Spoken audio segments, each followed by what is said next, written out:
ထိုင်းဘတ်55သိန်းဝန်းကျင်နဲ့အိတ်ခမ်း3ခန်းရမယ့်အခန်းလေးဒီခန်းလေးပါပြည့်စုံတဲ့ city life ကိုရှာနေတယ်ဆိုလို့ရှိရင်ကျောင်း shopping mall ဆေးရုံဆေးခန်းရထားလိုင်းစတာတွေနဲ့အနည်းဆုံးမှရှိတဲ့ကွန်ဒိုတစ်ခုကိုလိုက်ပြပေးမယ်ထိုင်းနိုင်ငံမှာကွန်ဒိုနဲ့လုံခြုံရေးတွေကိုစဉ်းစားနေတယ်ဆိုလို့ရှိရင်တော့ကျမတို့ရဲ့ home Thailand estate မှာ appointment ယူပြီးတော့တိုင်ပင်ဆွေးနွေးနိုင်ပါတယ်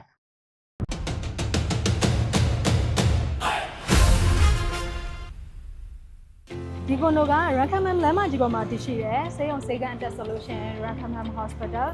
တက္ကသိုလ် University တွေအတွက်ဆိုလို့ရှိရင်တော့ Rakhamam University Shopping Mall အတွက်ဆိုလို့ရှိရင် The Mall Life Store တက်ပြီး Big C Lotus ရှိတယ်ပြီးရင်ရထားလိုင်းစုံတဲ့နေရာဖြစ်ပြီးတော့ Wet Market လည်းရှိတယ်ဒါအပြင် Central World ကိုတိုက်ရိုက်သွားလို့ရတယ်နေစိတ်လည်းရှိတာဖြစ်ပါတယ် Location အကြောင်းပြောပြီးသွားပြီဆိုတော့ project အကြောင်းပြောပြပေးမယ်ဒီ project ကအခန်းစုစုပေါင်း938ခန်းပါတယ်အခန်းအမျိုးအစားတွေအနေနဲ့ hybrid နဲ့ simplex ဆိုပြီးတော့ရွေးချယ်လို့ရတယ်။ကဲအခန်းလေးတွေသွားကြည့်ကြမယ်။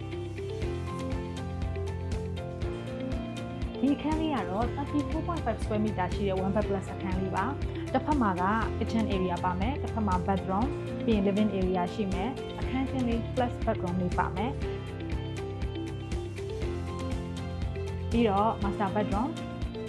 ဒီ master bedroom မှာကကြတော့ walk-in closet ပါပါတယ်။နောက်တစ်ခုက bathroom ကနေပြီးတော့ရင် living room နဲ့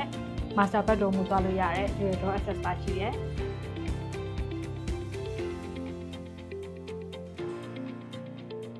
ထိုင်းဘတ်55သိန်းဝန်းကျင်နဲ့အိတ်ခမ်း3ခန်းရမယ့်အခန်းလေး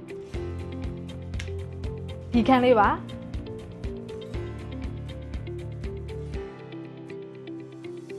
ဒီ hybrid series နှစ်ထပ်အခန်းလေးရဲ့ ground floor မှာဆိုလို့ရှိရင်အိမ်ထဲကိုဝင်လိုက်တာနဲ့ kitchen area ရှိတယ် bathroom ရှိတယ် double ceiling နဲ့ living room ရှိတယ်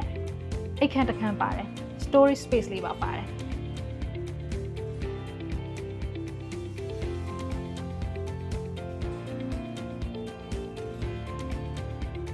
ပြီးတော့အပေါ်ရက်ကိုဆက်သွားကြည့်ကြမယ်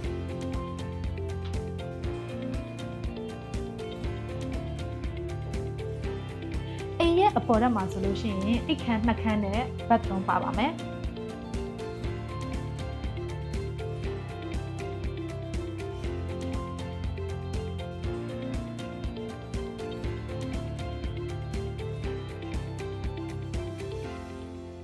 ဗီဒီယိုလေးကိုအဆုံးထိကြည့်ပေးလို့ကျေးဇူးများကြီးတင်ပါတယ်ဒီ project လေးကိုစိတ်ဝင်စားလို့အသေးစိတ်ထပ်ပြီးသိချင်တာလေးတွေရှိရင်ကျမတို့ရဲ့ Home Thailand Estate မှာ appointment ယူပြီးတိုင်ပင်ဆွေးနွေးပြင်ပြနိုင်ပါတယ်ရှင်